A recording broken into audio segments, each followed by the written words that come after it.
அனைவருக்கும் வணக்கம். நம்ம இன்னைக்கு ஹிந்தி நியூஸ் பேப்பர்ல இன்னைக்கு போற நியூஸ் இருக்கு அப்படிங்கிறத பார்ப்போம்.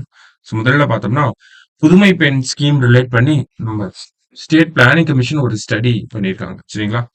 ஸோ அதனுடைய ரிப்போர்ட்ஸ ஜஸ்ட் பிரிலிமினரி அசஸ்மெண்ட்ட மட்டும் நமக்கு குடுத்துருக்காங்க. அதுல இருக்கக்கூடிய முக்கியமான டேட்டாஸ நம்ம பார்ப்போம். சரியா? ஸோ என்ன சொல்லியிருக்காங்க அப்படின்னு பார்த்தோம்னா, கிட்டத்தட்ட இந்த புதுமை பெண் திட்டம் வந்ததுக்கு அப்புறமா பார்த்தோம்னா, நமக்கு ஒரு 13,681 மாணவர்கள் கூடுதலா பயனடைஞ்சிருக்காங்க அப்படிங்கிறத சொல்லியிருக்காங்க.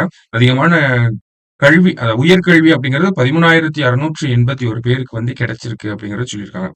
ஓகேவா?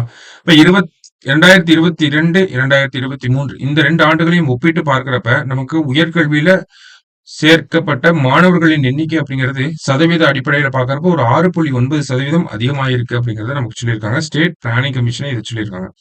அதுல வகுப்பு வாரியா எவ்வளவு சேர்ந்திருக்காங்க? ஷெட்யூல்டு காஸ்ட்ல எவ்வளோ? ஷெட்யூல்டு ட்ரைப்ல எவ்வளோ? எம்பிசி, பிசி அந்த ஒரு டேட்டாவுமே நமக்கு குடுத்திருக்காங்க. சரியா?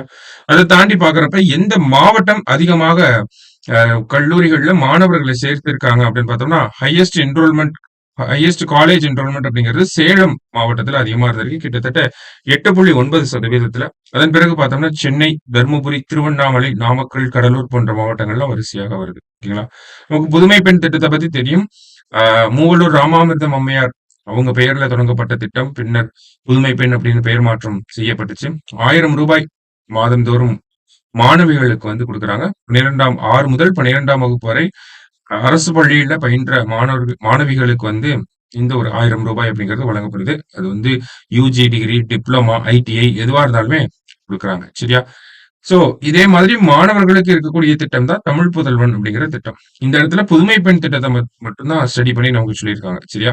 ஏன்னா புதுமை பெண் திட்டம் வந்துதான் நமக்கு 2 வருஷங்கள் கிட்ட ஆகுது. வேற என்ன சொல்லியிருக்காங்க அப்படின்னு பார்த்தோம்னா, அதிகப்படியான பயனாளிகள் எந்த மாவட்டத்துல இருக்காங்க அப்படின்னு நம்ம பார்த்தோம். ஹையஸ்ட் காலேஜ் என்ரோல்மெண்ட் அப்படிங்கிறது சேலம் மாவட்டத்துல இருந்துச்சு அப்படின்னு சொல்லி, அதே மாதிரி அதிகப்படியான பயனாளிகள் அப்படிங்கிறது பார்த்தோம்னா அதுவுமே சேலம் மாவட்டம் தான். கிட்டத்தட்ட 17,000 மாணவர்கள் அந்த மாவட்டத்துல இருந்து மட்டுமே பலன் பெற்று இருக்கிறதாக இந்த அறிக்கையில நமக்கு சொல்லியிருக்காங்க. சரியா? சோ இந்த புதுமை பெண் திட்டம் அப்படிங்கிறது நமக்கு ஒரு ரெவல்யூஷனரியான ஸ்கீம். அதனுடைய இம்பாக்ட தான் இந்த இடத்துல கொடுத்திருக்காங்க. இன்னும் டீடைல்டு ரிப்போர்ட் அப்படிங்கறத ரிலீஸ் பண்ணல. சீக்கிரமே வந்து ரிலீஸ் பண்ணிடுவாங்க. சரியா? அடுத்ததா பார்த்தோம்னா,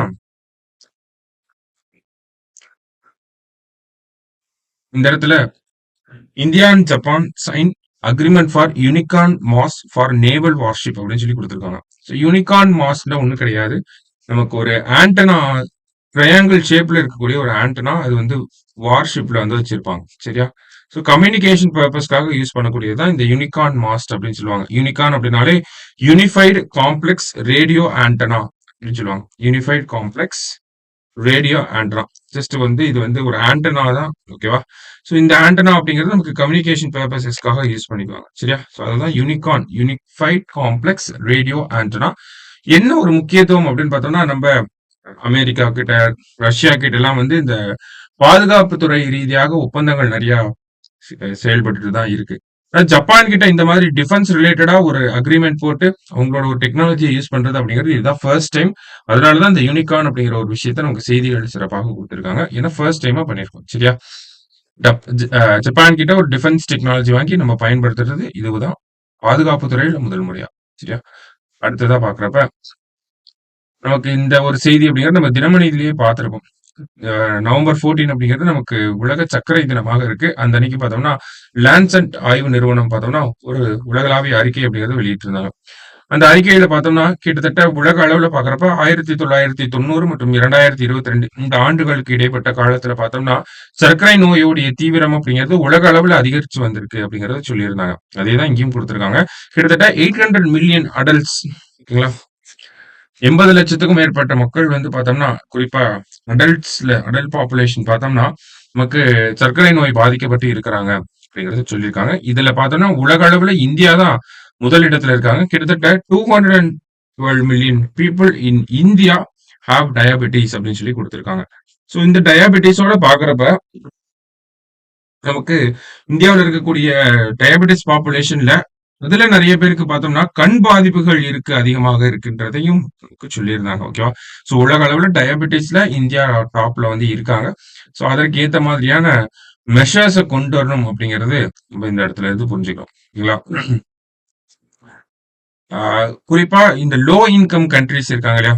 வளர்ந்து வரக்கூடிய நாடுகள். இந்த வளர்ந்து வரக்கூடிய நாடுகள்ல யாருக்கெல்லாம் சர்க்கரை நோய் அதிகமாக இருக்கு அப்படின்னு பார்த்தோம்னா, யங்ஸ்டர்ஸ்க்கு தான் அதிகமாக இருக்கு. அப்படிங்கிறத சொல்லியிருக்காங்க. அப்ப இந்த யங்ஸ்டர்ஸ்க்கு சர்க்கரை நோய் அப்படிங்கிறது இருக்கிறனால, அவங்களுடைய அந்த லைஃப் எக்ஸ்பெக்டன்சி அப்படிங்கிறது கம்மியாகும். புரொடக்டிவிட்டி அப்படிங்கிறது கம்மியாகும். இதனால ஓவரால் காம்ப்ளிகேஷன் அப்படிங்கிறது இருக்க தான் செய்யுது. ஸோ இதற்கு ஏத்த மாதிரியான ஸ்பெசிஃபிக்கான மெஷர்ஸ வந்து ப்ரமோட் பண்ணணும் அப்படிங்கிறது தான் இதுல நம்ம பார்க்குறோம். இதுலருந்து நம்ம புரிஞ்சுக்க வேண்டிய விஷயம் அதுதான். சரியா? ஸோ இன்னைக்கு நியூஸ் பேப்பர்ல இருந்த முக்கியமான செய்திகள பார்த்துருக்கோம். இன்னும் நாளை செய்தித்தாள் வாசிப்பில் சந்திக்கலாம். நன்றி.